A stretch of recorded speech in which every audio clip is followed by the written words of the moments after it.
গণতান্ত্রিক রূপান্তর, একটা নতুন রাজনৈতিক। বিএনপির মহাসচিব মির্জা ফখরুল ইসলাম আলমগীর বলেন, আজকে আমরা একটি কঠিন সময় অতিক্রম করছি। আমরা এখনো আমাদের গণতন্ত্রের যে পথ, সে পথে ফিরে যাওয়ার দিশা পাচ্ছি না।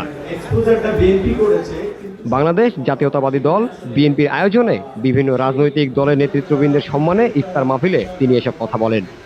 আজকে আমরা একটা অত্যন্ত কঠিন সময় অতিক্রম করছি। একটা মুক্ত পরিবেশে আজকে যদিও আমরা এই ইফতারের আয়োজন করতে সক্ষম হয়েছি, কিন্তু আমরা এখনো আমাদের গণতন্ত্রে যে ফিরে যাওয়ার সেই পথ সম্পর্কে আমরা খুব পরিষ্কার কোনো দিশা খুঁজে পাচ্ছি না।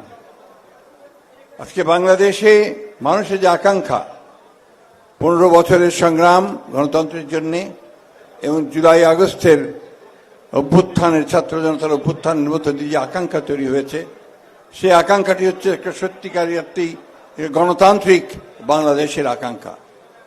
সেই আকাঙ্ক্ষাকে বাস্তবায়িত করতে হলে অতীতে যেমন আমাদের একটি ইস্পাত দৃঢ় ঐক্য গড়ে উঠেছিল, ঠিক এখনো সেই দৃঢ় ঐক্য অত্যন্ত প্রয়োজন। এখন প্রয়োজন নিজেদের মধ্যে সমঝোতার মাধ্যমে, আলোচনার মাধ্যমে সমস্যাগুলোকে নিরসন করা। আজকে যে সংস্কারের প্রশ্নগুলো এসেছে, সেই প্রশ্নগুলো নিঃসন্দেহে আমরা অত্যন্ত ইতিবাচক দৃষ্টিতেই দেখি।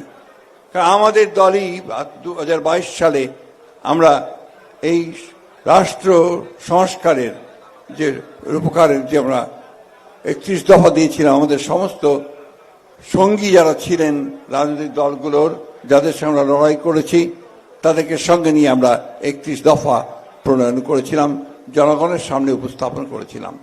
সে সময় অনুষ্ঠানে প্রধান অতিথি হিসেবে ভার্চুয়ালি অংশগ্রহণ করেন তারেক রহমান। এছাড়াও অংশ নেয় রুহুল কবির রিজভী, আমানুল্লাহ আমান, রাশেদ প্রধান, সার্জিস আলম, নুরুল হক নূর সহ বিভিন্ন রাজনৈতিক দলের নেতাকর্মী বৃন্দরা।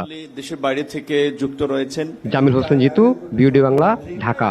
কিন্তু আমরা এখনো